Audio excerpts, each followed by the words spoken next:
Good evening. Back with another live stream. Make sure you like, comment, share, subscribe, all of that good stuff. And yeah, it's Friday night. Premier League's back tomorrow. Arsenal have got Sunderland. Sunderland away. We got Dan entering the studio now. Let me sort this out quickly. There we go. Yeah, what's happening, people? Man? Got a few points to talk about. You see it in the description. Obviously, Jesus is back in training. We've also got news that Skelly has been dropped from the England team. We're going to discuss that. We're going to discuss this schmuck, Teddy Sheringham, talking absolute nonsense about what did he come out? He come out and said that Van der Ven and Romero are as good as Saliba and Gabriel. Absolute crazy talk. We're going to start on that. People. Just waiting for Dan to come back. But yeah, Teddy Sheringham has come out and said that Van der Ven and Romero are just as good as Saliba and Gabriel. He's also said they're just as good as Van Dijk and Konate. Now, don't get me wrong.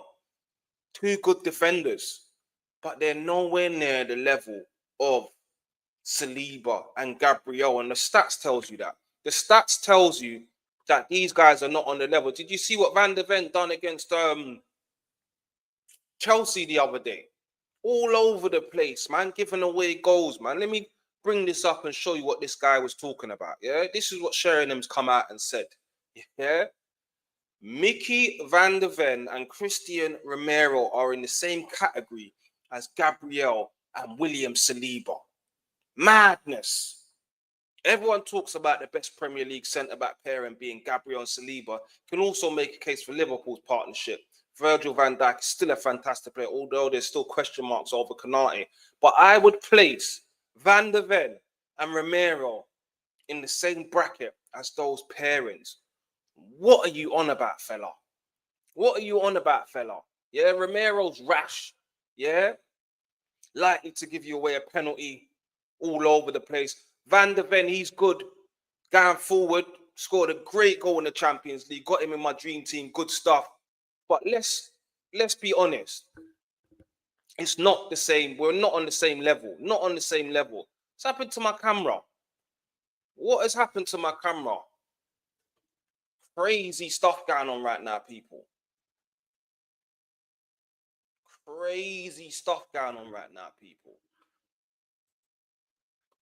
Settings. Why is my camera just bugged out like that?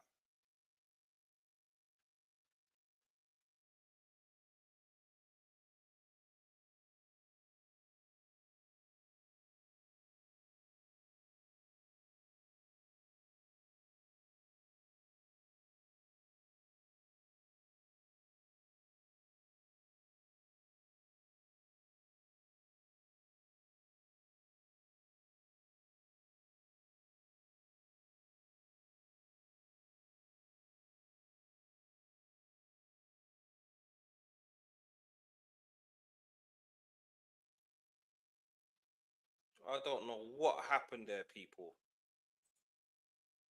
Yeah, the forces are trying to work against man. Do you understand? Absolute crazy stuff. Crazy stuff. What's happening? Luca talks dons. But yeah, back to this Sheringham guy. Ross, the camera's gone again. Looks like your camera's unplugged or select a different camera. Madness.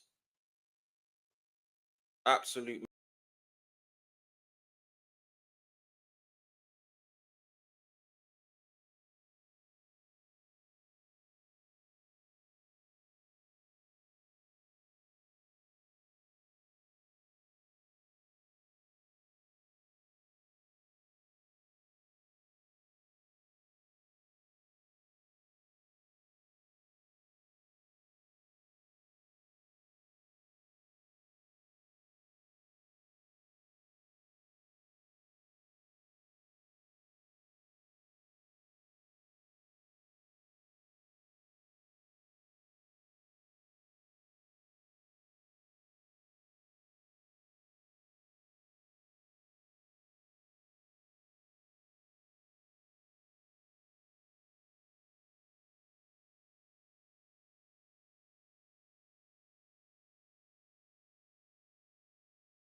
Yeah, if this camera snakes man out again, then I'm just gonna change the camera.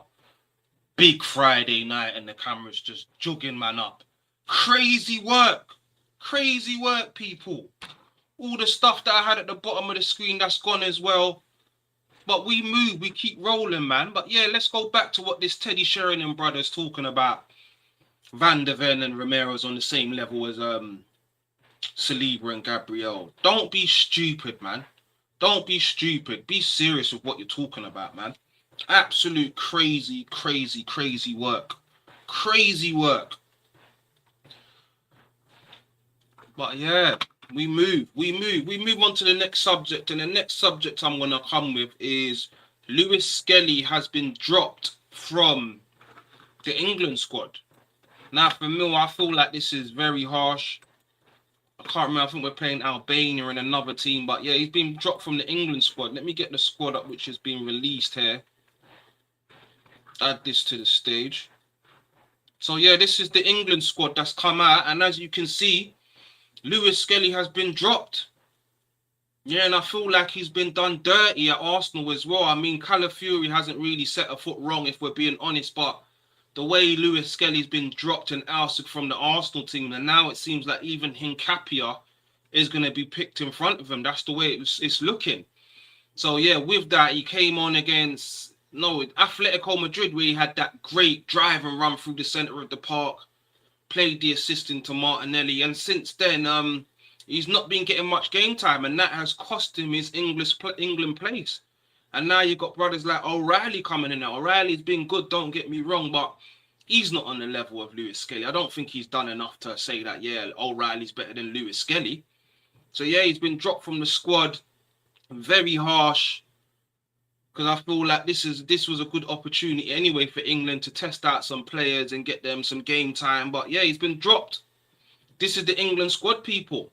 And defensive players they've gone for is Byrne, Gay, James, Konsa, O'Reilly, Konsa, Spence and Stones. Stones and Gay, that's nailed on as the centre back partnership. Reece James right back. How long's Reece James gonna last? How long's he gonna last? Jed Spence has got in there, but no Lewis Skelly. And maybe that decision is based on game time and how much game time you've been getting for your club. And yeah, he hasn't been getting that much game time, Lewis Skelly. So yeah, this is what we're looking at, people, man. This is what we're looking about. He's been dropped from the England squad. Not good, man. Not good. Not nice. Not nice. And then, yeah, and in other news, people, Gabriel Jesus is back. Now, for me, that's a big player to be coming back into the squad. Big player to be coming back into the squad. Yeah? If we can get that Jesus playing that when he first come to Arsenal, that set the Premier League alight, and he was on smoke making things happen. If we can get that Gabriel Jesus back 60-70% of that, then we're in a good place, because he can play on the left wing as well. You know, left wing is not a nailed down position right now. Martinelli, Trossard, I feel like Jesus will offer more than both of them. I think he's more, he's got a higher footballing IQ. He's got more trickery, and he can make things happen. He can also play down the centre. He can also play on the right-hand side. So it's looking good right now, people. And these players are coming back at crunch time. I heard that he's back in training, but apparently he's not going to be back available until December. So he's back in full first-team training. So I think they're giving him 3 weeks, and then, yeah, he's going to be available for selection. So, yeah, with the run of games that we've got coming up, especially with that Christmas period, it's looking good. We've got Havertz coming back as well. I think Madueke is going to be back after the international break as well. So all of these players are coming back at a good time. And we need the strength in depth. We need the strength in depth. We don't want what injuries are going to pop up. It's going to be very lucky and very highly unlikely for all of our players to stay fit until the end of the season. So we definitely need the strength in depth. And I do remember when Jesus came back from injury, I think he got a hat-trick, didn't he? Got a hat-trick or scored a brace. I can't remember. But, yeah, when he came back, he looked good, man. He looked good. So, yeah, this is good news for Arsenal, man. So I feel like we need to sell him in the summer. We need to sell Jesus in the summer. So if we can get him back and playing some good football, then we should be able to sell Jesus in the summer. With his injury record and the serious injuries that he's had, I don't think he can last that long, and he's not going to be reliable. We can't rely on Gabriel Jesus to stay fit no more. He's had a horrible injury record at Arsenal. So we need to be looking to sell Jesus in the summer. So if we can get integrating back into the squad and he has some good games, maybe even in January we can loan him out or sell him in January if he's looking good, because we need to get him off the books. 45 mil, I think he's on about 200 bags a week, get him off the wage bill. But yeah, he can definitely do a job for us in this title push that we're currently going for. And I'm happy that he's coming back, man. He's had a horrible, horrible injury record, man. Horrible. I do feel sorry for him, because at one point he was looking good, but when we signed Jesus, I always said it, he's not a killer. He's never been a killer. So yeah, let's just hope that he comes back and he stays fit, manage him correctly, and I think he can definitely do something for us when he comes back, man. I would like to see him on that left wing, Gabriel Jesus. It's going to be a headache for Mikel Arteta when all these players are fit. It's going to be a headache for him, because who's starting? Yeah, when everyone's fit, your Odegaard's back. Yeah, Jesus is back. Havertz is back. Madueke's back. We've got such a big squad now, strength and depth, and it's not just meaty players as well. We've got some good players now, yeah, that can come off of the bench. So it's going to be a headache for Mikel Arteta in selecting the squad, man. But I think that it's looking good, man. And Gabriel Jesus is finally he's back, man. I'm happy for him. Let's get him back in full training. And then, yeah, December, when that run of games comes up, that Christmas run of games, coming off of the bench, maybe starting a game here and there. We've got Champions League games to think about as well. So, yeah, it's looking good, man. It's looking good. Coming back at perfect time for Gabriel Jesus. And I do believe that Havertz is back in full training as well. I think he's going to be back after the international break. Like I said, Madueke as well, he's coming back. He's due to be back after the international break as well. Not too sure about Odegaard. Yeah, so it's looking very good, man. It's looking very good. Weekends coming up. A lot of games. Obviously, Liverpool are playing Man City at Anfield. So the game against Sunderland is key. We've got to get the job done against Sunderland. I think we will get the job done against Sunderland. Granite Xhaka derby, they're calling it.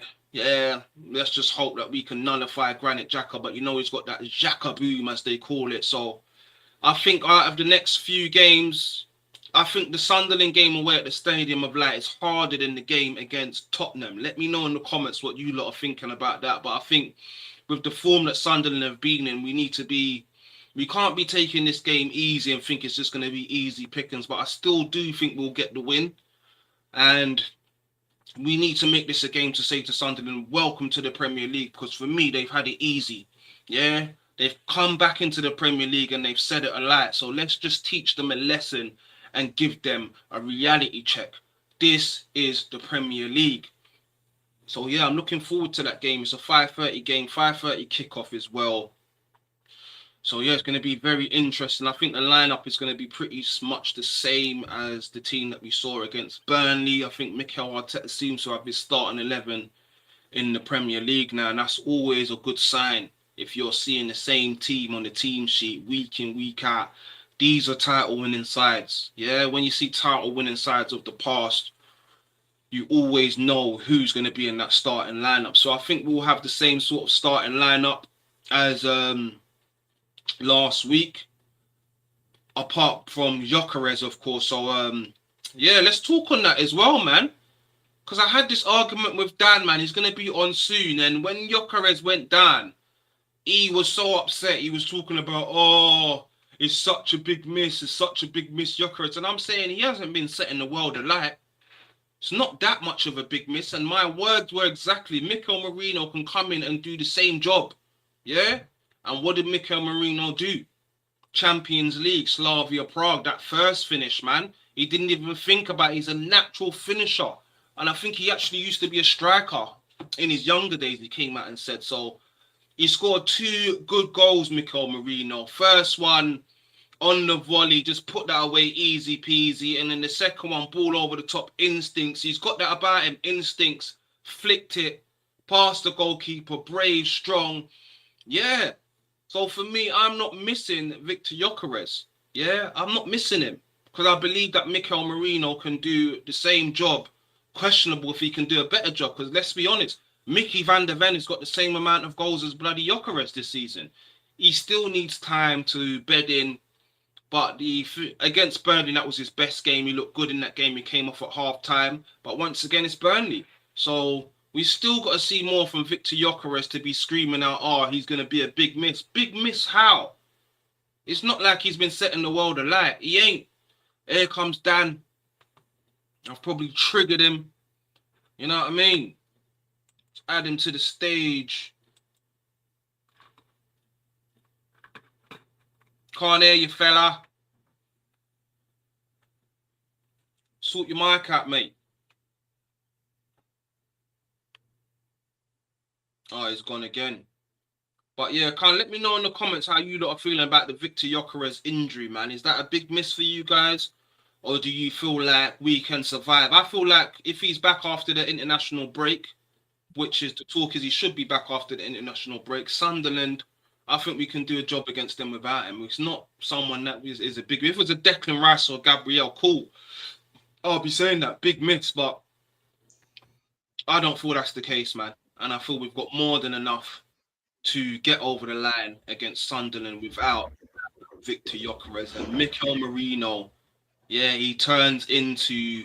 When he goes up top, I don't want to see Mikel Merino in midfield, but when Mikel Merino goes up top, he is a problem for any team, and it's been proven. What's happening, Danny boy?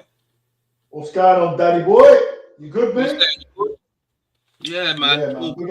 Big up Luca Talk Stones, always in the chat now, every single time. Luca, what you saying? You're Italian. When I see Luca, it reminds me of Luca Toni. When I see that name. Yeah, you remember Luca Toni? Is an Italian name, I believe, man. Luca Toni, what a striker, my mate. You met Ant before, innit? He loves him, bro. That was his main guy, Luca Toni. He used to bang the goals in for... Where was he? He was at Lazio. He was at Fiorentina. He was at Bayern Munich. Bro, yeah, he's done a job everywhere. So that's just reminded me of that. But yeah, man, big up everyone in the chat. Big up everyone watching. I hope you're liking and subscribing. And yeah, man, let's get into it, Dan. I've just done a video just now. So guys, it's just been uploaded. Do me a favor, everyone who's watching, go and like that video after. Drop me a comment in it. And I'll get straight into it, Dan. It was, I've told you obviously about this. I did want to wait till we've got a few more people watching, but I think we'll just get into it. Obviously, the clip that I see earlier on one of them Arsenal YouTubers, I forget his name now, but on one of his channels, and stuff they were discussing. Seems like they're running out of stuff. And I have to agree with some of the stuff that I was saying. Stuff that I've said to you as well, and you've come back with the same argument. Yeah, well, look. Let's let the people, because even right now there's not many people watching right now. We've obviously set up this live last minute, but obviously in the replay they will watch it. So let's play them the clip so they got the context rather than me and you talking about it. So we're going to play you this clip, guys. So bear with us. Don't leave the stream. Watch it. There's a lot of waffle going on. A lot of you guys probably back them. Dan's going to have his say on it. I've had my say. I've just done a video on it, like I said. But yeah, well, let's discuss it. So let's play the clip, Dan. I'm not sure you've got the exact clip that I put in my video, but you've got similar sort of bits, I think. So yeah, let's go for it then. Yeah, and it's Shane Daguna. That's who we're talking about. Before a big up Shane Daguna. We ain't got like there's no problems. Just don't like what you say. I think you talk crap. A lot of facts, man. But yeah, we're gonna get into it anyway. Let me try and get it on the stage. Go on. It says move other media before we do that. So let's just go to this one, and then yeah, add that. You saying that? I sorted out. Oh, bro, what camera am I on? I just clocked the camera ain't even looking at me, bro. I'm not even using the web camera, and I'm using the built-in one. That's probably why I look a bit grainy. Oh, that's come out and come back in.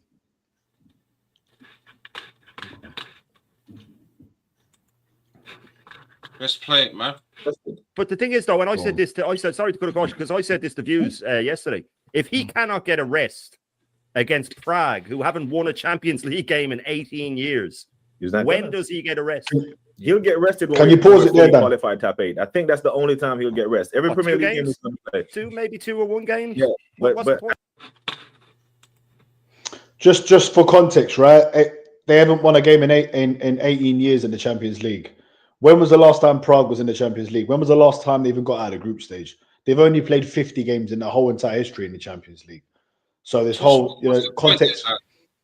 Well, context for everything. He's just saying they ain't won in 18 years. He's right, though. Yeah, but listen, they haven't been in the Champions League for 18 years in a row, though. That's like saying Arsenal hadn't won a game in the Champions League for 5 years. Yeah, because we weren't in it for 5 years until Mikel Arteta come along. Champions League this season, Dan, have they won a game? I don't think so. That they've won a game. Regardless, though, they're a Champions League team. Yeah, let's have it right. And in their league, they're smashing it. He's talking about Declan Rice getting a rest. Go on, carry on. Play the clip. That's not. Yeah, he's not good. So the possibility exists, and it's getting the probability of him getting injured is growing by the day because I don't see any fixture where he's going to be rested. That's why it's so frustrating, though, Taron, because we know that if he goes down, we're done without him. So why aren't you protecting him? Why are you running him into the ground? It doesn't, Jez, listen, because this is something that really winds me up. I saw City play at the weekend against Bournemouth, who were in second at the time, right? So City could have gone 9 points behind us if they lost, which would have really put the pressure on Guardiola. There would have been talk of his job, all that sort of stuff. He had his best midfielder in Rodri and the guy he's brought in to sort of cover for him, Reinders, both on the bench, right? And he was asked before the game, why are they on the bench? He said, they only had one training session, right? And your one said, okay, so they're not fit. And he said, he looked at her like she was great. He said, they've only had one training session. Where we had our manager on the same weekend about Saliba, he hasn't trained. And he started in a lesser game, right? So what these people don't get is we had all of those 5 players, the ones I call the famous 5, our 5 most important players, Gabriel, Saliba, Timber, Rice, Saka. All of them started against. What's up? I don't know what's happened there. What? Have I come out the street, man? What's going on there? Dan, where are you, mate? What happened there, bro? I think Dan's having some technical issues. Anyway, look, obviously that's gone off now. I wanted to play the whole thing to you guys. Apologies for that. But basically what they go on to say is Declan Rice shouldn't played. Arteta's running Declan Rice into the ground. Rare. Boring. How about giving the manager some credit for breaking a record? Let's add Dan back here. Sorry about that, guys. What's going on, Dan, mate? What happened there, bro? Huh? What happened? Amateur hour, mate. Bro, you left, bro. You had to come out because my camera was bugging out, bro. 1 second, let me get it back on there.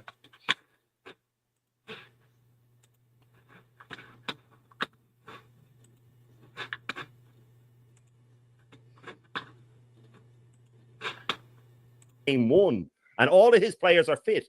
We always fall off after Christmas, and people can't get their head around why it happens. So I just see the same thing happening, Jez. I mean, when you look at him not risking his players in a big game where he could have lost his job, our manager never would. I think that will be the difference come the second half of the season. What do you reckon? I think it's going to make a massive difference. Yep. But this is pure naivety from our manager that he doesn't realise that this can make the big difference.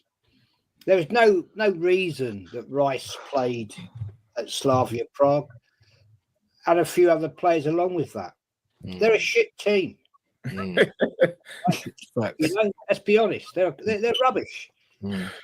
Okay, it was nice to score 4 goals. I'm not denying that. But we've got a bigger game this weekend. Let's not mess about here, right? Sunderland at home is a tough ask. They haven't lost at home yet. All right, and people say, well, North Arsenal. Well, fair enough. But we've got to go there and get a win out of that lot because we've got to keep up our intensity. Yeah. And it's more stress on those players. And don't forget, coming up after the international break, right, we've got that period of time where we're playing 2 games in 3 days. So that's going to put some pressure on. Now, this is where I'm concerned about this manager in the fact that he doesn't realise, he hasn't learned yet. He hasn't learned. See, that's terrifying. He hasn't learned that this is the problem with where it can all go horribly, horribly wrong. And I'm not getting giddy. I'm not getting giddy about this. There's still a long way to go. There's another 28 games to play in this Premier League. Plus, we haven't entered the FA Cup yet. So what are we going to do? Are we once again, come January, going to throw away the FA Cup after we've won it more times than any other club in English history? That is what pisses me off. We're doing all right in the carrier bag, League Cup, whatever you want to call it. Tell me We've when got you're ready. Palace up next. Right, then we're into the semis. Great, fantastic. I'd like to win a bit of silverware. I'd like to win the League Cup. We've only won it twice. We haven't got a great record in it, but there's only so far you can push a player, right? Yeah, you made the comment. It's a great comment. Rice is probably the greatest corner taker in Europe right now. If, dare I say it, not the world. I don't watch South American football, so I wouldn't be able to compare with that. But at the end of the day, you can't keep pushing and pushing and pushing and pushing because something will break eventually. Lost Gyökeres, a mystery muscular injury that the club still haven't announced what it is, which is absolute bullshit. Because by now, that guy would have had scans, all kinds of shit. Right, so they know what's happened. Why are they afraid to actually announce what's happened? Why? Because at the end of the day, you know, things break. So just announce the problem. Is it a knee problem? You know, is it something in the knee? Is it a thigh? Is it a hamstring? Just bloody announce it. Where we all go, all right, fair enough. That's going to take time to fix that, whatever. Now, this is where my worry is with this manager. Tactically, he's inept. He doesn't know how to manage the team. And we've already said, and I think we all agreed, we know he'll shoehorn Odegaard back in and he'll shoehorn Havertz back in. He's going to have to. Havertz, he's the highest paid player. You're going to have to get him back in that team. Mhm. So Go on, Dan. That's enough. this is what concerns That's enough, me. Dan. Right, that's enough of that crap, right? This is what pisses me off, right? Fans like this, like yourself, you know, when we started this thing, call you negative Dan, positive Dan, whatever. And when Arteta wasn't doing the business, I get it. Cool. When we fall off or whatever. Rice, how you can't see that not even a little bit is But mad listen. to Declan Rice, right? That was not the game to rest him. Did he rest him this season against Nottingham Forest? Yes or no? Yeah, he did. Was he injured? Yeah, he did. Right. No, he wasn't injured. He rested him that game. The reason why he played against Slavia Prague is because Zubimendi was suspended. Mikel Mourinho had to play up front. So they're the only two people that could have took his place. The midfield already was Wanyeri, Norgard, and Declan Rice. So who are you going to play instead? The only other option is you play Lewis Skelly with Wanyeri and Norgard. There's a chance you lose that game because they were quite good for the first 20 minutes. Slavia Prague, bro. Not against So that's saying, exactly. You don't do that. So that is crazy. And the other thing that he's gone on to say is that Arteta is tactically inept. This is a man who's beaten Pep Guardiola Pep Guardiola hasn't beaten him God knows how long. He's beaten Klopp. He's beaten all these managers. He's just beaten Diego Simeone, right? He beat Ancelotti over 2 legs. But this man is tactically inept, apparently. What a stupid I hear what you're saying. The problem is stupid you comment. Arteta, Dan, and I've said it to you before. No. Listen, that is absolute bullshit. When we're 3-0 up and he's keeping it on, he's still doing that. And when I come to you with that argument, you've got to he needs to play. Saka what? Saka has just come back. Saka ain't even, look, we're only 15 games into the season, 4 in the Champions League. That's exactly. Right. So he needs to play to get up to scratch. He ain't even on good form yet. He ain't even touched top form yet, Dan. Saka. I wanted him to play that game against Slavia because I wanted him to get a goal. And it will be all the better for him this Sunday. Now he scored a goal instead of sitting on the bench. He's come on, a penalty or not, he still scored a goal. What happened with when Saka get injured last Saka, time? how many games has Saka played? He's probably played about 7 games, Dan. Yeah, but I'm asking you a question. When Saka got his injury, was there not proof and evidence that there was many games where he shouldn't have been playing and taking him off, and you still couldn't say it, that it was down to Arteta and the management of him, why he got popped down, running the man into the ground? Well, look, Ronaldo and Messi played every single game. Ronaldo and Messi. You They can't. played every single game. They should have not played him so much. You Look, can't listen, I'm not saying look. We were down to the bare bones, and also his replacement right now, Madueke, is also injured. Right, Wanyeri was playing in the middle, so the only other option is to play a 15-year-old, and I don't think that's fair to start him in a Champions League game away at Slavia Prague. Did you see some of the challenges they were doing to him when he came on for the last 20? You can't start him in that game. So who was he going to start on the right? There wasn't many other options to start on the right. You can't start him. No, for me, you can't throw a 15-year-old against Slavia Prague. Where did you start? Slavia Prague. So you think Slavia Prague are a better outfit than Brighton? Then is that what you think? No, but listen, you're going away. You're playing away in that atmosphere. You know, maybe he could have played him, but I think Saka needs to improve. Saka is our best player, and he's nowhere near the level we can get to. He needs to be protected. How many games has Saka played this year? Should we check? And you're saying he needs a rest already. Let's check how many games he's played. I'm not saying he doesn't need to be staying for 90 minutes every game, Dan. I think he's not even. Why the fuck is Saka still on the pitch? Why is he on the pitch? I think he's not even fully fit because he wants to get his fitness right up. I don't even think Saka's fully fit right now. You know, he's played about 7 games this season. You know, but just keep him on to 90 minutes. To me, bro. Once you've played about 10 games, then you're back up to where you need to be. And so, how do you feel about him calling Arteta tactically inept? What do you think about that? When he's just broken, he's just broken George Graham, who was definitely not tactically inept. Arsene Wenger, he's just broken their records. He's broken the English record since 1903. So he's literally breaking records, and you're calling the man tactically inept. He's got Arsenal. Exactly, but that's a disgrace from whoever that gentleman was. It's a disgrace. And that's why some fans are a disgrace and ungrateful. They don't even deserve to wear the Arsenal shirt. That's how I feel when I see shit like that. Everyone has And it's opinions. wham- Everyone has Yeah, opinions. but everyone's but Like, listen, they've got opinions that are. based on this season, you can't say that he's tactically inept. Last season, you can say that, 100%. When was he tactically inept last season? Though he had half the team. Last season, Dan, did we win anything? Yeah, but that doesn't mean that you're tactically inept. That's something to say to like. No. That's managers that lose their jobs and get sacked and are at the bottom of the table or whatever. Not a manager who's at the top. So you think who's he just was got to the semi-final.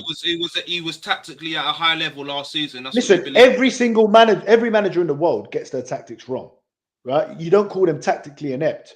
And this year, everything's been spot on. Yeah, this season. So for him to say that is a disgrace. Simple as that. You can't say this season he's been tactically. He hasn't been tactically. What happened at Liverpool away? Was that good? Man City at home, was that good? I don't think. Yeah, I don't think he got his tactics wrong. He might have got the lineup wrong against Man City. Against Man City, he got the lineup wrong and he changed it at halftime. Against Liverpool, that was just straight up. Look, and you know what the other day was when it just showed Liverpool. Listen, Liverpool and Real Madrid. That game just showed everyone that when it's two big teams, yeah, Liverpool might lose because other teams like Palace sit in and counter, rare, all of that. So Arsenal should have attacked them.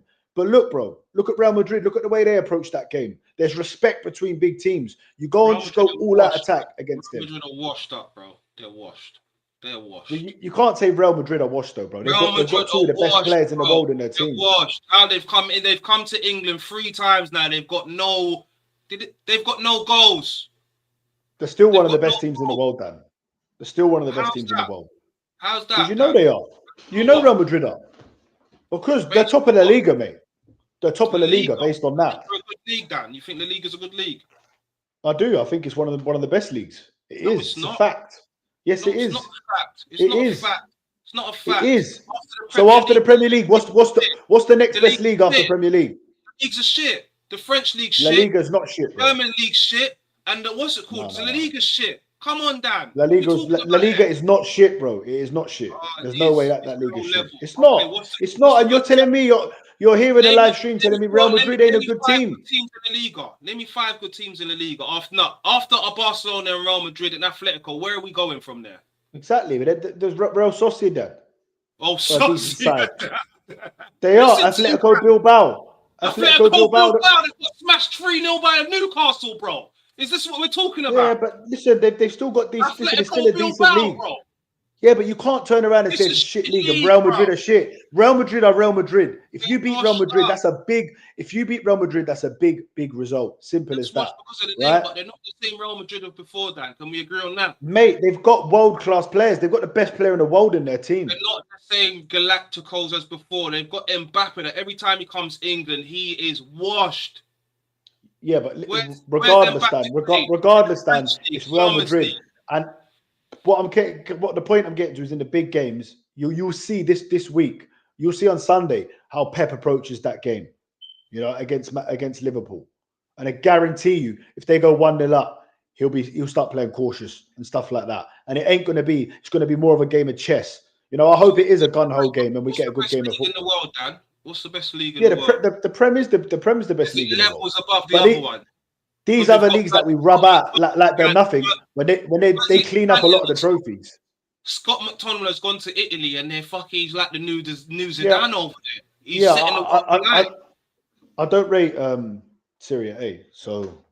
But you rate La Liga. You think La Liga is a good league? I rate La Liga, yeah, because they've got 3 of the best teams in Europe in it. Simple as that. And these teams like Villarreal's and that and Valencia's, they're no pushovers. They're not crap teams, mate. They've got decent players. I don't watch the league enough to know, quite how good it is, but it's definitely the second best league after the Premier League. That's for sure. And it's got, from time you've got Real Madrid and Barcelona in your league, it's a top league and it's a hard league to win. Over the last 10 years. And they are favourites. Real Madrid and Barcelona will be one of the favourites for the Champions League, won't they? I don't know about that, Dan. But look, the whole point of why they are though. But the whole point of why we was talking about this is, that look, every manager's gone. There's no manager in the world that gets it right every single time. Ferguson, Guardiola, look how many times he got it wrong last year. But to sit there and call Arteta tactically inept when the man has just won 10 games in a row is nothing short of a disgrace. I hear you. I'm not calling him tactically inept. I'm just saying, innit? Yeah. I know you ain't, but on from the clip, innit? Let us know in the comments. Why he's calling him tactically inept is because he's not resting players. He's not talking like he's talking about not resting Declan Rice. Yeah, and I've got concerns. But again, when could he? In that game, he couldn't rest Declan Rice. That's the thing. He couldn't. Could. Also, how? Who would have played then? Because Why are you talking about Slavia Prague like there's some great team. All right, who is he going to play against Slavia Prague? Right. What you're saying, you can rest Declan Rice against fucking Nottingham Forest, but wait, Dan. Context for everything. Dan, context. Marino was playing up front. Zubimendi was suspended. Other two, he already played Norgard and Wanyeri. Who are you going to play with them two? Who is Skelly? You said it already. So you're going to play a midfield three of Norgard, Skelly. Yeah? Or you could put Marino midfield and you could put Martinelli up top. There's options, Dan. Martinelli's injured. Where was Eze? Where was Eze? Where was Eze? You forgot about Eze. On the bench, isn't it? Right, so Eze could have started there, couldn't he? Yes or no? Yeah, so he's rested Eze instead because Eze obviously picks up more injuries than Rice. All right, Declan Rice made his Premier League debut in 2017. Yeah? If he played 38 matches every year for 7 years, for how long since his debut, he'd have 308 appearances. And guess what? He's got 287. So Declan Rice is a machine. And the reason why we bought him is because he doesn't get injured. And because he plays game after game. And all of the top players, Thierry Henry, go and check 2004. How many games did Thierry Henry play in 2004 when we went unbeaten? How many games did Thierry Henry? How many games did answer the question? How many games did Thierry Henry play? Start Eze, bro. I'm not even saying that. I'm not even saying that Declan Rice shouldn't have started. But so you're saying play Eze, Wanyeri, and Norgard. Come on. Look, Dan, anyway, we're shouting over each other now. Who are they, Dan? Why are you talking about like we're playing a big team? They're shit. Bro, they're a Champions League team. They're not shit. They're shit, Dan. They hadn't conceded.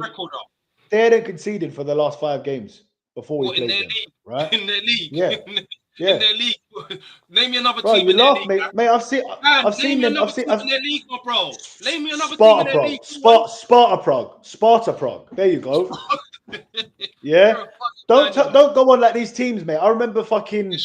I remember FC Sheriff beating Real Madrid 2-0, mate. These teams pop up with results sometimes, mate. Yeah. You want to play an unbalanced team, bruv, of fucking Eze, Norgard, and fucking Lewis Skelly? You must be fucking mad. We've got a 3-0 win. We're trying to keep a clean sheet. We're going for records and all of that as well. I haven't got nothing. Said nothing about Declan Rice, but the fact that you're getting so pressed that a man saying Declan Rice could have been rested is crazy to me. Why couldn't he have been rested? No, because there was no way he could got rested that game. And also, like I said, Declan Rice has played 287 Premier League games since 2017. The guy does not miss games. That's why we bought him. That's why he's 100 million, and that's why the guy does what he does. He is elite and he doesn't get injured. He's never had he'd been out for a sustained period with Arsenal.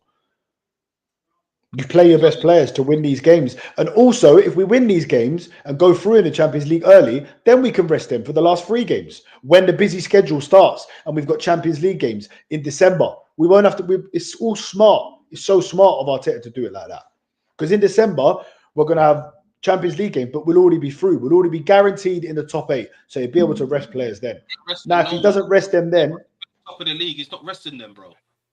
He's not resting them. Well, how do you know? How do you know what he's going to do? What? So what? Do you think it's a benefit to finish top of the league? Yes or no? Because it's all changed now. Of course he wants to win the league. There is a slight benefit, but I guarantee you, we're playing Kira at home. You're telling me he's not going to rest players? Yes, he will. We're on the same points to say Bayern Munich and... You don't think he's going to rest anyone against Kira? Against Kira at home? We could play our reserves. We could play our under 21s and they'd beat them. So he will rest players for that game. All right. We'll see what happens. Just like he rested Saka. Right? Wait. Who did he rest against Brighton at home? Because I remember Saka came on, Declan Rice came on, Gabriel came on, so they all got rested that game. Because they was playing against Brighton, and Brighton didn't have their full squad out there either. So what are you talking about? Regardless, he rested them.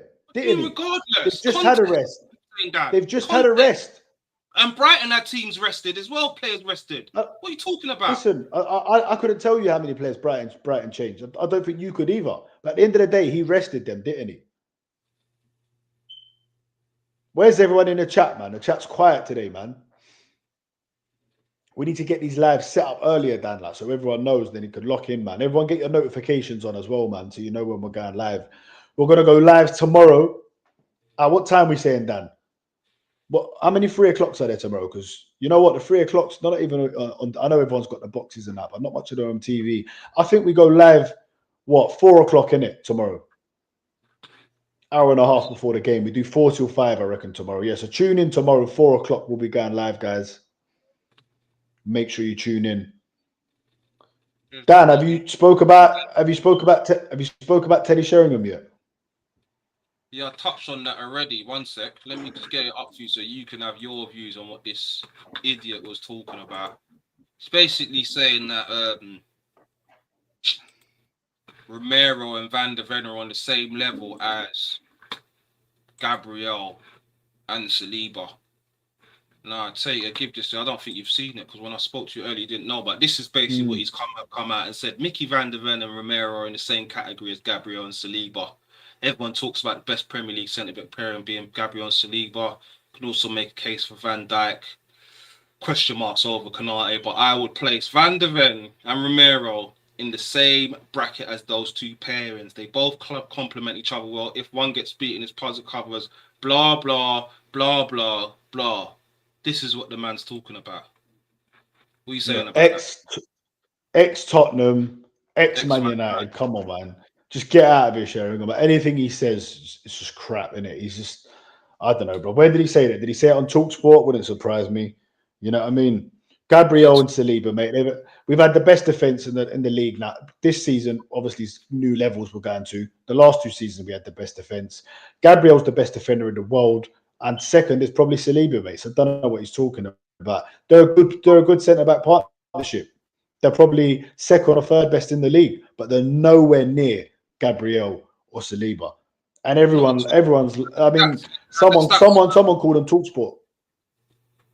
The stats back it up. Exactly, back it up exactly. So yeah, it's just crazy talk, man. Madman. Talking mad talk. And yeah, also touching on Dan, Lewis Skelly's been dropped from the England squad. What's your feelings about that, mate? Yeah, I saw that, man. It's a shame, really. But Tuchel has come out and said, you know, that he's going to need to play more, which is understandable. He's just in a very unfortunate situation that you've got Arsenal with this defense right now. That's, you know, only conceded 3 goals in the league, hasn't conceded any in the Champions League. Obviously, he started against Brighton. He will play games. It's a long old season. I still think he'll definitely go to the World Cup. Tuchel, I think he knows some players what they're like, and I think he'll go, and I think he's going to play more games because injuries happen in football, and you know we're going to have the festive period soon, and he'll be used for sure. But I have to say that Hinatke looks like a fucking warrior. He looks like a very good footballer, man. He does look like a good footballer, but I still think that's very harsh if you're going to be Kankapia's just coming and he's just gone in front of you in the pecking order. That's what it's looking like. He's just gone straight in front of Lewis Skelly in the pecking order. Very harsh, man. Yeah, very harsh. I don't think he's one of Arteta. You know, Arteta has his favourites. I don't think he falls into that bracket, Lewis Skelly, man. I think he. I think he loves Skelly though. Has my sound just gone? No, I thought my sound had gone. I do think he really likes Skelly, and I think he's got a massive future at Arsenal. I just think he's a young player, and he's gonna have to bide his time. He's gonna have to keep his head down. He seems like a proper, very smart guy. You know, he's got good people around him. His mum's very involved in his football and stuff like that. So I think as long as he's got the right people in his ears, you know, if he doesn't make this England World Cup squad, it will be a shame. But he'll make the next one. He'll make the Euros. And look, I can't see. I think he has to make that squad, but that O'Reilly as well, ain't he? It's Livramento. Where's Livramento? Is he playing on the left as well? Or is he the right? He can play left and right, but I think he's injured at the moment. Right, isn't it? Yeah. So obviously he'll go. Yeah, O'Reilly's looking decent, but he's no Miles Lewis Skelly. He's just a decent player. I think Lewis Skelly's got the potential to be a generational talent. He's that good. And it's hard. Look, this is what happens when you've got a squad like that. It's very hard. Like I said, I think Calafiori's playing because he's a man. You know, we're trying to win league titles. We're trying to, even Trossard. I think that's why he's playing now, because you need a bit of experience. And let's touch on Trossard, because you've always advocated for him to start. And Yeah, you know, over Martinelli all the time, bro. yeah, and his form, was kind of up and down, but I think he's really starting to play well this season. He got a great Yeah, assist. against Burnley, I'm gonna Yeah. say he was unplayable against Burnley. Obviously, he got the goal. He got the goal against Fulham. He was quiet that game, but he got the goal, and he does pop up with these moments. And right now, you'd have to say Trossard is worthy of starting in this Arsenal team for sure. 100%, 100% with the assist that he's got, and he's got two assists now. One for Marino, that was his assist as well, weren't it? And then Declan Rice. Yeah, it was. I've got him in my dream team. He's been getting me points, man. So that's good, man. All right, Dan, you see what I've done for the rest of the week, mate? I got 1 point less than you this week, mate. You thought you was gone, didn't ya? Did you see that? No, what'd you do? Put in substitutes or something? Nah, I'm just saying I got 1 point less to you. You was on 192. I got 191 this week, mate. The gap's the same, man. Mind the gap. You get it? No, won't be after this weekend. Don't you worry about it, mate. Oh, it will, mate. Trust me. It's gonna open up more.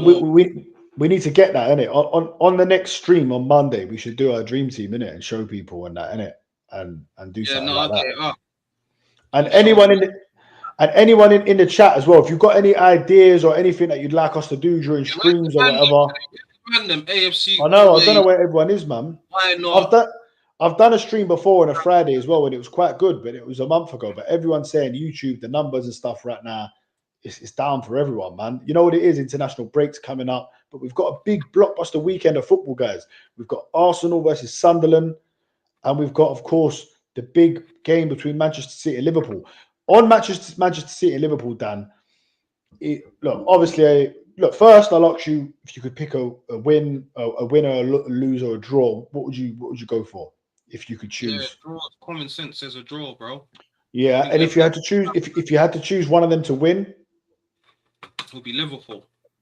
But then again, I wouldn't want none of them to win, bro. I'll be honest. No, I hear you. It's a tough one. Behind us, isn't it? And Man City. Yeah. I agree. I agree with you, man. I agree with you on that. Yeah, they look saucy. What do you think? Do you think we're going to make it 9 clean sheets in a row then, in all competitions? Highly possible, bro. Highly possible, innit? I can't go into a game and say we're definitely not going to concede a goal, innit? Because it could be a nasty deflection, anything, corner, anything, penalty, handball, accidental handball that gets given. Bro, innit? But it's highly possible. What the stats are saying right now, it's looking like we should get another clean sheet. But Sunderland's no easy game, man, and they're not just going to sit in Sunderland as well. They will come out and play a bit. Do you understand? Do you think so? I don't know, man. I was looking; they've only conceded 8 goals this season, so. Yeah, I don't know. I think that game's going to suit us, to be honest. This is the thing. I just think we can play it all different ways. Your ain't there, man. You was almost crying when you got injured, mate. Yeah, but I think teams, they can try and get physical with us, and it doesn't bother us. You can go and be physical to Liverpool and do long balls, and it affects them. I was surprised when Aston Villa played them; they didn't do that. They played it all out from the keeper and on the floor, and Liverpool, they get roughed up. I think we bully teams down. I think that there's none of these smaller teams with the stadium's going to be rocking and all of that. Our players ain't phased by any of that anymore. I remember we went to Brentford on the first day of the season a few years back, lost 2-0. Them days are over. We'll just go there and we'll get the win and we'll keep clocking up these wins until the Premier League is ours. And I'm going for a 2-0 win. And I think Liverpool City is going to be a 2-1-1 or a 2-2 draw. You reckon, yeah? Yeah, which would leave us. I think Man City win. Which would leave us 8, which would be 8 points clear of City, and 9 points clear of Liverpool after 11 games. Wow! If they draw, we win. A lot of ifs and buts. So let's see what happens. Fucking hell, Sunderland are a good run. So their last 6 games, bro. Aston Villa. The only team they lost to was United, isn't it? Yeah, so the last 6 games, they drew with Aston Villa, got a red card in that game. They beat Nottingham Forest 1-0. lost 2-0 to Man United, as you said. Then they beat Wolves 2-0. Got a 2-1 win against Chelsea, 2-1 win against Chelsea, and then 1-1 against Everton. But if we look at their home record, I don't think they're right. It looks like they're unbeaten at home. So yeah, first game 3-0 West Ham, then 2-1 against Brentford, 1-1 Nottingham Forest, Sunderland, Wolves. It's their home form that's amazing as well. So unbeaten at home. They're unbeaten at home this season. So yeah, let's teach them a lesson, man. I think this is going to be their first loss as well. Mikel Merino with a brace. Yeah, I'm looking forward to it, man. But yeah, let's talk about these players that are apparently they're coming back after the international breakdown. Yeah, Wow. There we go. These are the players. I didn't even know Martinelli was injured, you know? Yeah, he's injured, man. He's just a little something, so a little knock. So yeah, man. I mean, look at that. That's fantastic, man. That is just to have. Honestly, that is the perfect time for them to come back. It's exciting, man. It really is. I was listening. I was just eating before the stream, remember? And I was listening to you talking about Jesus. So for the first minute, you were saying how important he could be, and he's a top player, and if we can get him in the form that he's shown. I know you said that 2022-23 season, but even the form he showed last season before he got injured, he got a hat-trick against Crystal Palace, who were playing in December the 23rd, in the quarterfinals as well. It was at the Carabao Cup. Then he scored 2 against them in the league game when we beat him 5-2, I think it was. But then in the next sentence, you went on to say and said that we need to sell him as well. What, you don't believe that, Dan? You think we should keep him and give him a contract? He's got a year in the summer. So what do you think we should do, Dan? No, I wouldn't give him a new contract because of the injuries. Let him go for free. No, but he's got 2 years, isn't it? His contract runs to 2000 months. It's 8 months. Yeah, exactly. So 2027. So it all depends on how he performs this season. There's no question with his injury record that you give this man another contract, Dan. In no world can you give this. No, I didn't say another contract, but whether you sell him or not. Get rid of him in the summer, or let him go for free in 2027. I think you let him go for free in 20 because you wouldn't get much anyway because of his injury record. You wouldn't get that much, and I think next year if we're defending our title, whatever we're doing. Nah, Dan. Dan, it depends though because we don't know how well he's going to do. If he hits the ground running and he can stay fit and he's a big part of us winning the league. Nor do I, to be honest. I think he pops down before the end of the season. I'm not wishing that on him, but he's shown me time and time. I think we all think that. And I think Jesus is very good for when the team is doing well. That's why I'm excited to see him. If we weren't doing well, he's not the guy that's going to come and drag you out of anything. Do you know what I mean? He'll frustrate you. I've seen him in games when we're not doing well, and he needs to be the team thriving and everyone's happy and smiling. And I think that's when Jesus is at his best. So I think he's perfect. He's on 265 bags a week at Arsenal, Dan. Yeah? He needs to go in the summer.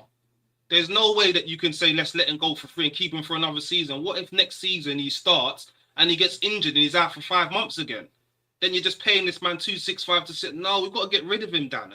That's it. You make a good point, but right now it all depends on what happens. Do you know what I mean, Dan? If he's doing really well coming into the season, you're gonna be saying, nah, man, like he's not gonna get much game time, Dan. Let's be honest. Where is he coming in? Who's he starting? He's not gonna start in front of Gyökeres if he's fit. He might start in the F. Where's he coming in for? He's not starting on the right wing. Yeah. Then you've got the centre of the park. He's not starting. Where's he starting? It's time to move him on, unfortunately, man. It's time to move him on. It probably is, but he could definitely have a big say. He can definitely have an impact and do something. It'd be lovely. I think he deserves it. It'd be nice for him. He's the only one kind of left, when we first signed him. It'd be nice, Partey's gone, Zinchenko's gone. A lot of these players have gone. Obviously, Saka and Martinelli were there from the start, Odegaard as well. But Jesus came the year before Odegaard, right? Or Odegaard was on loan, I think. But yeah, I think it would be nice for Jesus to win a Premier League title with Arsenal. So hopefully we can do it. Hopefully he can score some goals. Hopefully he can have some good performances. I think it's a great option for the bench. He's a great option for the bench. Maybe fucking loan him out. If he does stay next season, loan him out. If we can't sell him, get him off the wage bill, man. That's it. Yeah, It's no time one's going to give him them wages, so you'd have to pay after wages or something like that. But look, let's see, because imagine if he did stay fit till the end of the season and he had a big impact, you would definitely keep him then. And then you'd probably let him go on a free, or you'd give him a year's contract. But right now, what do I think? I think, yes, it would be time to let him go. If you could get some money from him in the summer, brilliant. But I think he's, like I a said, I little think 10 mil. What? See ya. you Or might get that, you might not. another deal if you're trying to get another player, you could use him as part of the deal. Do you know what I'm saying? Yeah, of course. Some little Brazilian. Who's this here? That's just popped up. Hello, gents. Hello, gents. New here. Big yourself Big up, up, coach. Jord. What is it? Jordash? Jordash. Big up, Jordash, man. Subscribe, Appreciate my brother. Yeah, Come if you on. ain't subscribe for us. Appreciate it, my bro. And obviously, yeah, well, we're an hour in, but you can always watch it on the replay as well. Thanks for joining us as well, man. Let's ask him, what do you think? Let us know, coach. What do you reckon on the weekend for Arsenal Sunderland? What's your predictions for that? Anyone else in the chat, let us know your predictions for Arsenal v Sunderland. I've gone for a 2-0 win. Let's go through some of the other games, innit, Dan, innit? Gonna note these Yeah, down. we as do well. that, yeah. So we got Well, look, early kickoff, 12:30. Big game, man. Tottenham, Manchester United. hold on, we got some breaking news here, so we're going to have to read this one out. Negative Dan, positive Dan, big up. I've finally been discharged from the hospital. 13 staple stitches drilled and drained to reduce the bleeding from my brain. Listen, AFC always, we have our differences with Arteta and all of that. But listen, really, really good news. Over the moon to hear that you're feeling better, man. So big up, man. And thanks for always showing love. Coach, now you ain't come too late, my bro. Look, we've been talking for an hour, but we're here for another 10 or 15 more minutes, maybe even 20 minutes. And of course, you can always watch on the replay, man. But coach, AFC always, whoever's in the chat, let us know. Serious. Let us know what you think the score is going to be tomorrow. Arsenal v Sunderland. Let us know. And do give us the Liverpool Man City game as well. But yeah, Dan, what are you saying, bro? Let's go through the games then, and we'll give our predictions for the games. Just saying though, do you remember when we went through the games after we drew a City, and I said we would 7 in a row, and the games were Newcastle, win. Who was the next game? Was it West Ham, win? Palace, win. Always. What was the other win? Fruition. Is this the 7th game coming to Sunderland? This is the 7th game, yeah. Are you sure? Yeah. All right. Yeah, I'm trying to think of. Let's go through the games. It was Newcastle. We beat West Ham. What was the other games? Newcastle, West Ham. I think the Champions League games. My mind's Athletic. No, they ain't. No. With Premier League games, bro. Gonna have to get my phone, bro, man. Newcastle, West Ham, Burnley. Yeah, Burnley, Newcastle, West Ham, Burnley. That's 3. Who else did we play in there? We play Crystal Palace, 4. Crystal Palace. There must be another one. There's another 2. Let's have a check on my phone. There ain't another 2, Dan. I think you've got 2 games. You've got to get 3, mate. Is it? Yeah, 2 Fulham's 5.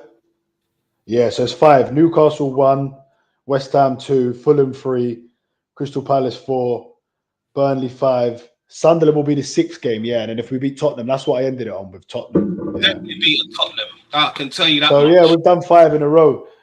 Coach here says he thinks Sunderland will score. Look, I think every Arsenal fan's kind of feeling like that now, because it's like, how long can this go on? It's never been done in English football before. So look, even in my mind, it's, like me and Dan were talking about it, that moment could come, a deflection, a cheap penalty, anything. Or it could be a moment of brilliance, a shot from 20 yards out. It could happen. I'm backing us to win 2-0, so I don't actually think they'll score. AFC always, I said Arsenal to beat Sunderland 1-0. Look, I said 2-0, but I'll take the 1-0 all day long. And big up coach says we need 2 goals tomorrow. 1 won't cut it. High press. Yeah, look, Sunderland are tactically astute. Their manager's very good. Look, they're fourth in the table for a reason. Tomorrow's actually a super Saturday because it's the top four battling it out. You've got Arsenal first playing fourth. I'm going Sunderland 4-1. That's what I'm going. What have you going, Dan? 4-1 Arsenal. 4-1. Coach has gone 2-1. You've gone 4-1. What, Mikel Marino get a couple of goals? Saka will get a goal. Mikel Marino will get a goal. I think Eze might. I don't know who's going to get the goals, but I reckon we're going to smash them. If we don't smash them, it might be a draw. And what we say, we know the starting lineup. Obviously, it picks itself right now. Trossard, Mikel Marino through the middle, Saka on the right, in the midfield, Eze, Zubimendi, Rice, back four, Calafiori, Timber, Gabriel, Saliba, and Raya. Picks itself, and I'm saying that's a good thing that we know what our starting lineup's going to be right now, because title winning sides, I'll say it again, you know what the starting lineup's going to be. Yeah, there's no question marks over the team. I know obviously the injuries help that at the moment, but I think once Odegaard comes back, then it's got to get the charger then once it. Yeah, I think once Odegaard comes back, there will be questions over the starting lineup. But yeah, I believe the starting lineup is what it is right now, and the only question mark was always that left wing. But Trossard, he's cemented his place right now. No one can tell me that Trossard don't deserve to be starting on that left wing now. There's no argument for Martinelli. He's done enough. Yeah, silky with it. Got the assists. Yeah, and big up, coach. You know what? As much as I've been cussing Odegaard, coach, mate, I have missed him a bit. Yeah, and I hope when he comes back, he is informed, because before Odegaard got injured, he wasn't looking great, if we're being honest, man. He wasn't setting the world alight. We were holding and scraping onto when he come on against Newcastle and forcing it and saying, yeah, he looked back to his best and all that. But he's been poor for a long time. So I hope Odegaard comes back and he's looking good. Because for me, we've said it before, Eze has not cemented his place to be saying, this is my position, and Odegaard can't slip back in there no more. I know, but Dan, do we change? It's a very hard decision, but do you change a winning team that's just won 10 games in a row? So Eze, Eze, I wasn't sure if he'd do the ball off the work. He was part of that though, Odegaard, didn't it, against Newcastle when he came on? It's not like he was part of it, but I know, yeah. Look, it's a real tough one. Us winning, Dan, has been the defense. That's been the biggest part of it, Dan. As long as you're not changing that back line, yeah, and you're not changing Declan Rice and Zubimendi in front of him, we can mess around at the front a bit. Yeah, because I agree. Yeah, let's be honest. Our most attacking threat right now, I think our most dangerous player right now is Gabriel, if you ask me. He's our most dangerous player.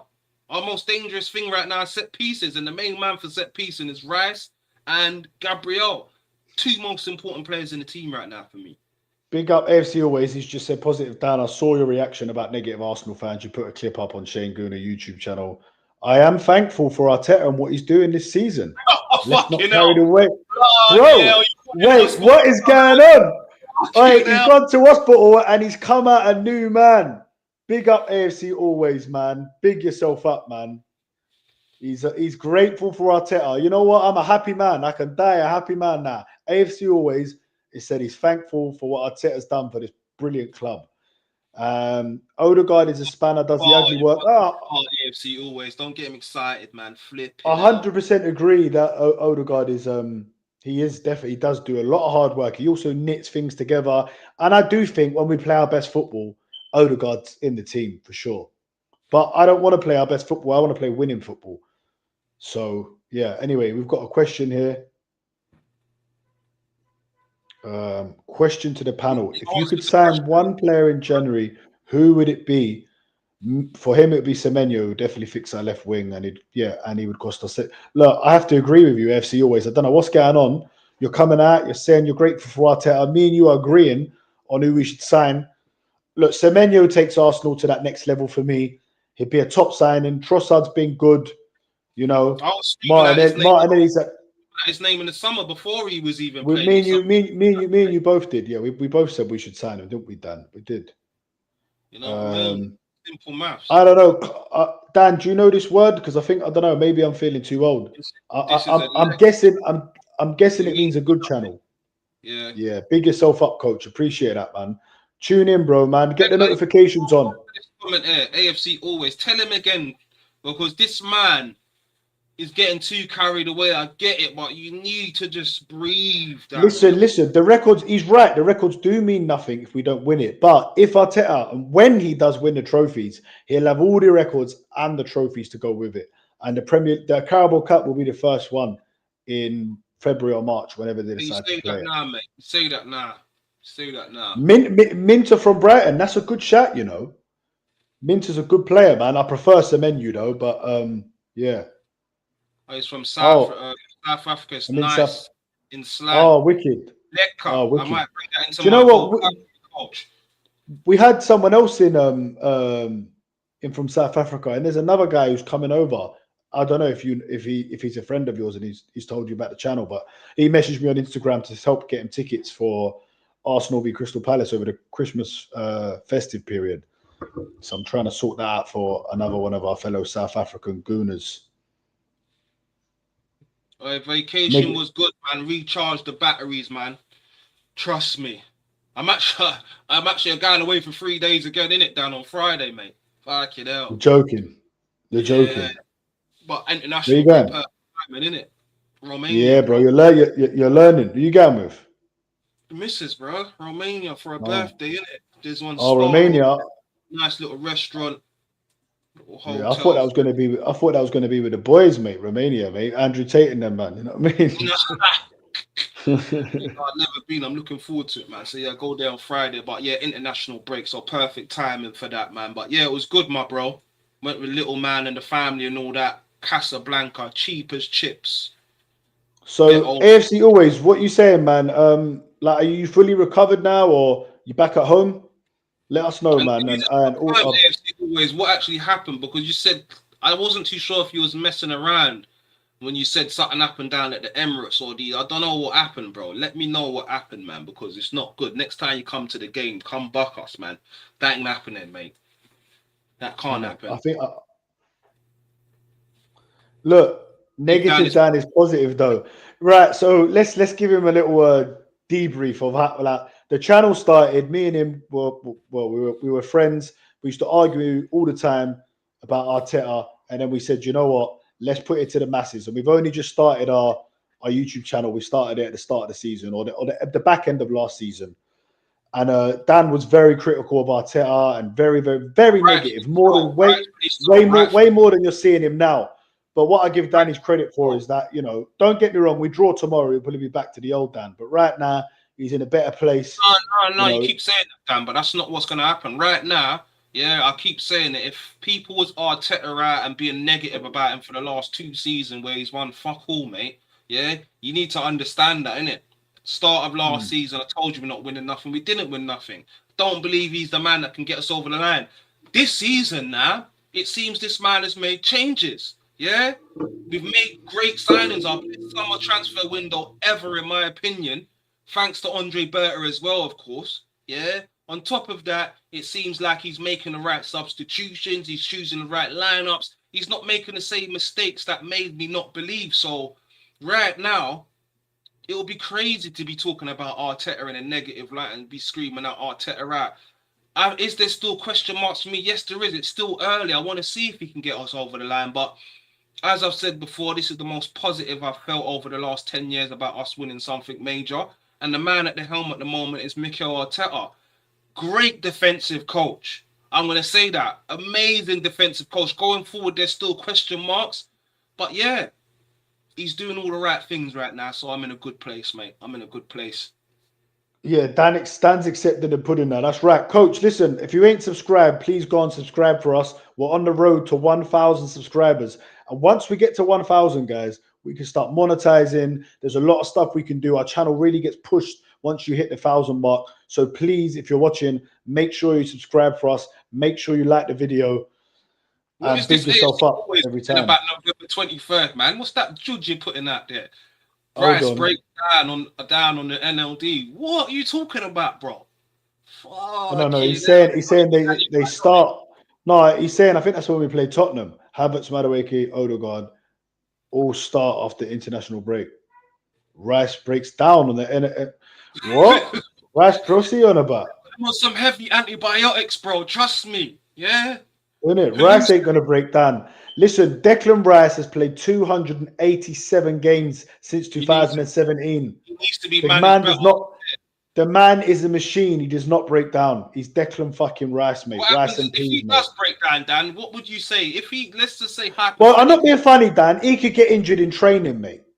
You know, I'm just anything saying, could if he happen. does get injured, would He there could then be be fucking question that he was overplayed? Yes or no? Because he's played in no. every game this season except for Nottingham Forest. No, why? Because it's our Well, he got rested. He was rested against Forest, and he And was where else is rested he against, and he was rested against Brighton in the League Cup. So, how many more games do you want to rest your best player in? You know what I mean? Crazy stuff, mate. We're not 30 games in. We're not playing four games in 7 days or any of that business. Do you know what I mean? Of course, I subscribe. Thank Yeah, you. Appreciate that, my bro. we appreciate it, but it says here that have you said you was new, mate, and I think you've been in the chat before though. I'm coach. a coach. Harare. Zimbabwe. I've got a friend that lives out there, you know. He's moved out there. He's got land over there. He's doing farming, coaching tennis at the best school in South Africa. Okay. Pick yourself up, man. Sick stuff. I play a bit of tennis, man. I'm playing tennis on Sunday, actually. I'm pretty sure that he's been in the chat before because it pops up when we get a new subscriber on here, innit? Nothing's popped up, but I think he has been in the chat before and subscribed before. Damn, mate. Question. I need to go and eat some food, bro. Go on, let's just read this one. I'm going to go now as well. Let's read this one. Question to positive Dan. Was you more positive about Arsenal winning the league after being 8 points clear in March 2023 season than you are now after 10 games? That's a difficult question because, you know, it was like right then I was all on adrenaline, but I did think, you know, something could go wrong any moment. It felt like that. It felt like something could go wrong any moment. Obviously, I knew that if Saliba or someone got injured, we didn't have the squad depth. So now, in answer to your question, now I'm a lot more confident because I've seen this team go through trials and tribulations. I've seen us go close. You know, we've had a taste of it. That year, we very much come out of nowhere and we were riding on momentum. You know, did I think we were going to win it? Yes, it did look like that. However, when the Man City game got moved because of the Queen dying and we had to play them twice, I never thought it was over because we were 8 points clear, but we had to play Man City twice. And I think they had a game in hand. Always. Last 2 seasons, he said we're going to win the league, bro. This is him every season. Do you understand? No, but last year, I didn't say it. I said it at the start of the season. At the start of the season, yeah, you did. Yeah, at the start of the season, yeah. We're at the start again, Dan. Where are we? Are we halfway in? Yeah, we're 10 games in now, though. All right. I said, what's on the menu? No, I got some chicken flatbread and what's it called? Salad. There's also some lasagna there as well, man. It's about to go down, man. I'm about to load up. Trust me. Looking forward to it, man. I ain't eaten since. Bro, when I see you in the gym, that's why I had to eat just before the stream because I come back and done a video, and then and yeah, I hadn't eaten. That's why I ate just before the stream. But I still got some nice barbecue wings waiting to be eaten as well. Let's quickly just do the predictions for the weekend's games, innit, Dan? Yeah, Tottenham, Man United. Just do them. Tottenham are at home, innit? We're going for a 1-1 draw. I'm going for a Tottenham win, and that smashed them 4 times last season. Man United drew last season, and it's back to where they're meant to be. Obviously, I don't want Tottenham to win either, but yeah, I'm going for a 2-0 Tottenham win. They've only won 1 game at home this season. Fulham, yeah. I'm going Everton at home to Fulham. Yep. Yeah, I'm going for a 1-1 draw as well. Next game is West Ham Burnley. West Ham, they've just got a big win against Newcastle. I'm going for West Ham 2-1. Yeah, we just smashed Burnley. Yeah, I'll go for a West Ham 3-1. Sunderland Arsenal, we've touched on that already. I think you said 2-0, Dan. I am going to go for, I said 4-1, didn't I? Yeah, I'm going to go for 4-1. Yeah. 4-1. Chelsea Wolves, 8 o'clock tomorrow. Coach thinks Fulham are going to win 2-1 away at Everton. They I might can't do. see that myself, but yeah, you never know, mate. This is the Premier League. Go on, Dan. Yeah, Chelsea Wolves. I'm going for a 3-0 Chelsea when Wolves are going down. Yeah, I second that 3-0 Chelsea as well. Easy win. 2-0. I'll go 2-0. Yeah, then we have Crystal Palace Brighton 2 o'clock on Sunday. That's a tough one. I'm But I going think Crystal 3-1 Palace. Yeah, I'll go 2-1 Palace on that. Sunday, another game. A lot of games on Sunday. Aston Villa at home to Bournemouth. I think that's got draw written all over it. Personally, maybe a 1-1 Yeah, draw. I think draw as well. Yeah, I then think we've draw got as well.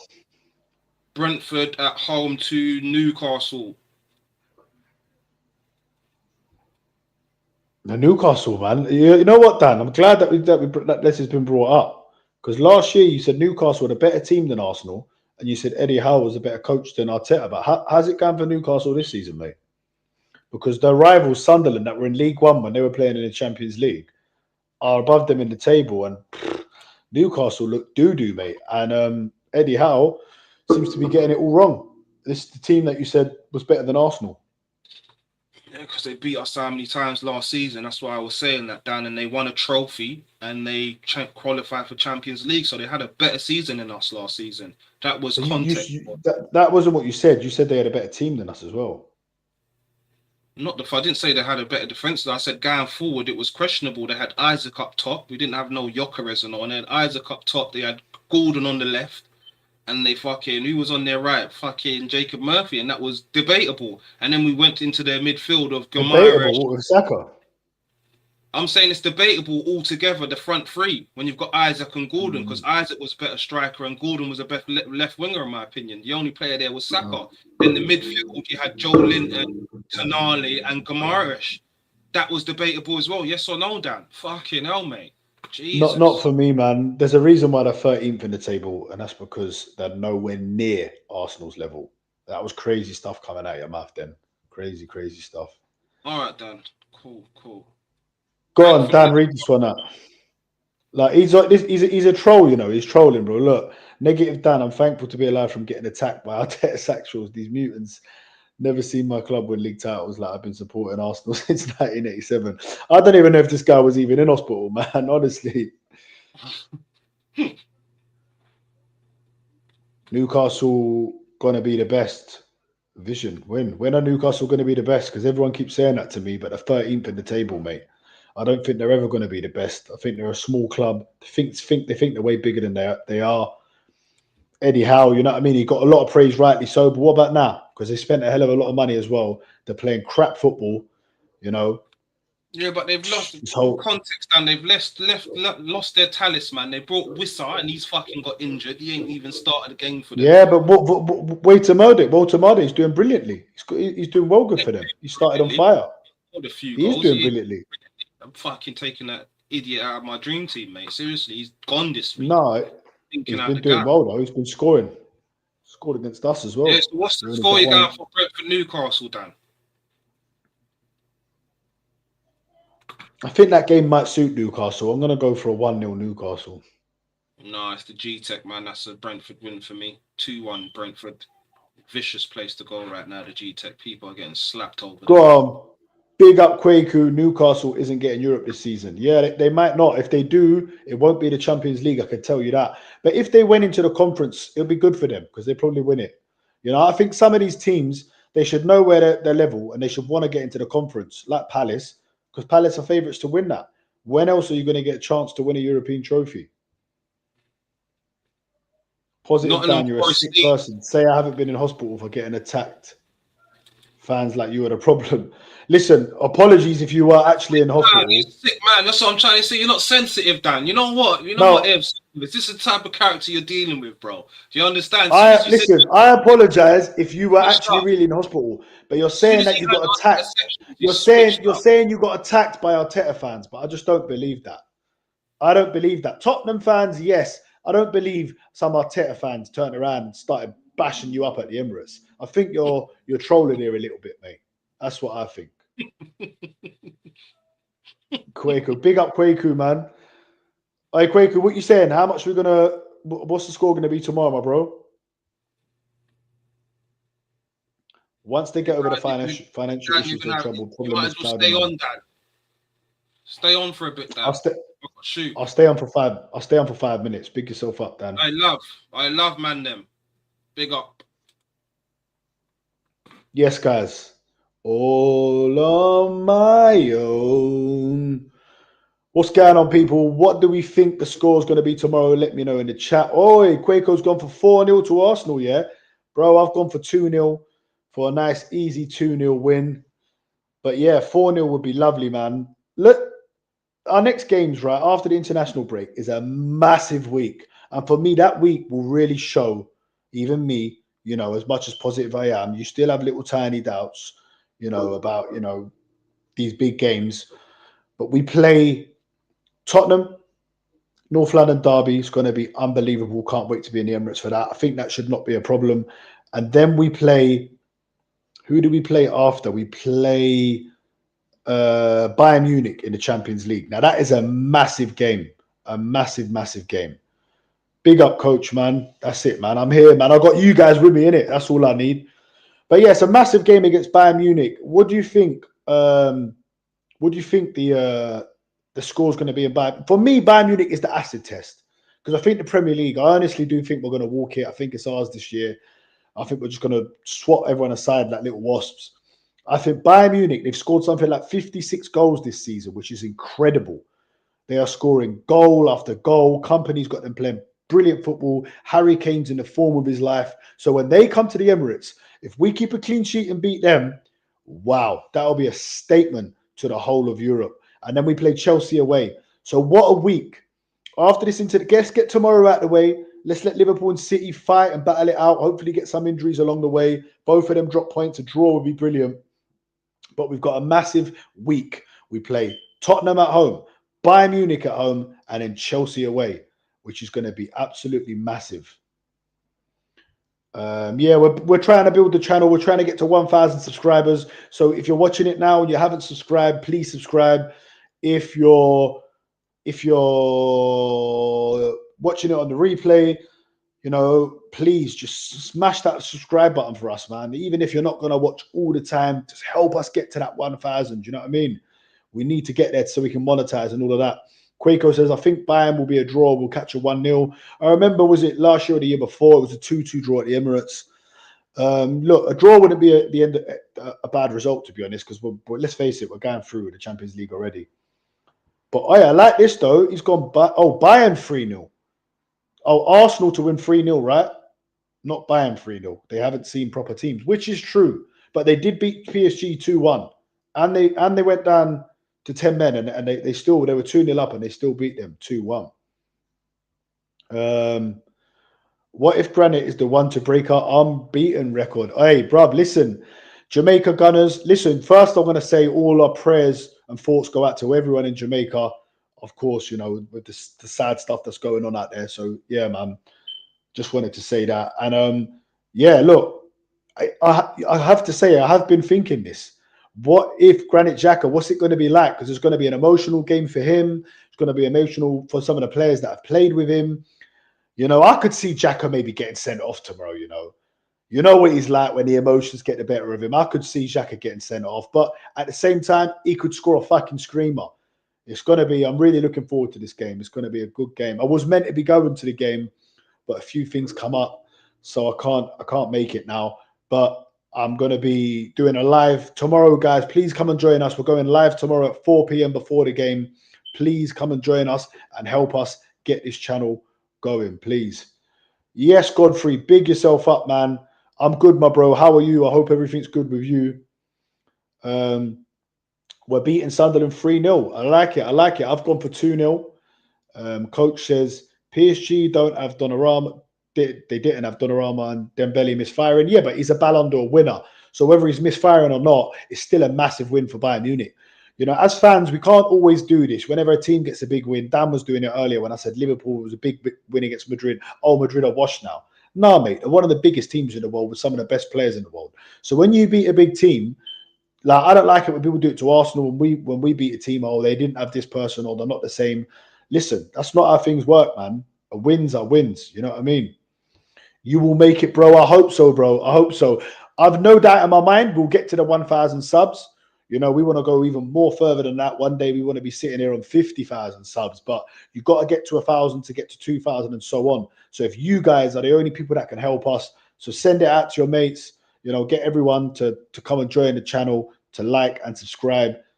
And of course, yeah, Donnarumma's at City. I get what you're saying. Yeah, he's left, so they've lost a big player, which is, I think, is crazy that they didn't start him, man. That they let him go. Thanks, man. It's rough out here. Melissa was a monster. Yeah, I could imagine, man. I've got a friend of mine that lives over there, and he was telling me, man. So yeah, man. Prayers go out to you guys. But Jamaican Gunner, what are you saying on a brighter note? What do you think? Can Arsenal make it 11 wins in a row tomorrow? Can we make it 9 clean sheets in a row? What's your thoughts on tomorrow's game? And if you haven't subscribed, please subscribe to the channel and please smash the like for us. If you can, it will be much appreciated. How many trophies do we think Arsenal can win this season, guys? AFC always, if you're there, let me know. I hope you're good, bro. You know, I was only joking you about the hospital thing. I wasn't sure if he was in hospital or not, my man. Godfrey, if you're there, my bro, let me know what you're thinking. Why all the hate for Arteta, the man who has given us hope? Listen, I love Arteta. I'm Arteta's biggest fan. I think the guy has transformed the whole club. You know, he's got us to the point where people are saying if we don't win the league, it's been a failure. If we don't win the Champions League, it's been a failure. Arteta has transformed this club. And Jamaican Gunner, go and look at the video I've done after you leave the stream, please. And I did it saying a lot of Arsenal fans are ungrateful. Smash it, put a little comment in there for me and a little like, and I'd really appreciate it. But it's about, you know, I show a clip from other YouTube channels where they're just slating off Arteta. We've won 10 games in a row, and they're sitting there talking about he's tactically inept, he's overplaying players, coming up with the most boring crap excuses, honestly. Raya is winning Golden Glove comfortably. Yeah, I agree. He's won it the last 2 seasons. He's got it in the bag already. Let's be real. He's probably good. I'm sure. I don't know another keeper that's won it 3 years in a row. Bayern and Inter are threats. Yes, I agree.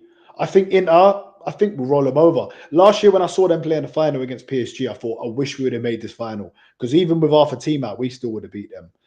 The question is tomorrow, what do you think the score is going to be? I think you've already answered that. Oh, the question is, how many trophies do you think we'll win this season? Yeah, praying for Jamaica. We all are, for sure, man. Praying for everyone, man. Everyone over in Gaza, in Nigeria. There's a lot of stuff going on. So praying for everyone all around the world, man. Goodness Therapy's got everyone in our hearts, man. Make sure you're smashing them like buttons for us, guys. Make sure you're subscribing if you haven't subscribed. Yeah, not you. Thank you, man. I gathered, you know, it's not me. My boy Dan, who I do the channel with, who just left, he's been very critical over Arteta. Really disliked him. But this year, he's seeing the light. He's seeing what a great manager he is. I knew from the very first press conference that this man was the real deal. How many trophies? Just drop a comment. You just say 1, 2, 3. How many trophies do you think we'll win? I think we'll win the Carabao Cup. And I think we'll win the Premier League. And then the Champions League, look, I think we're going to go far, but it's hard to say because you have 5 minutes of form or a bit of something goes against you, a penalty that shouldn't be a penalty. Anything can happen, you know, in one game and you're out. But I think the Premier League and the Carabao Cup, the FA Cup, I think we might actually sacrifice it because we're going to be playing 3 games a week. We're going to have Champions League, Premier League. You know, if we've got a Carabao Cup semi-final, and we've got an FA Cup in between, I think that will be the time to rest players. Timber had an LCL and came good. Jesus can be a new signing, as Wenger used to say. Yeah, but I think Timber's 22. He was 20 at the time, you know. But look, what Timber's done is nothing short of sensational. But that's the only injury he's had.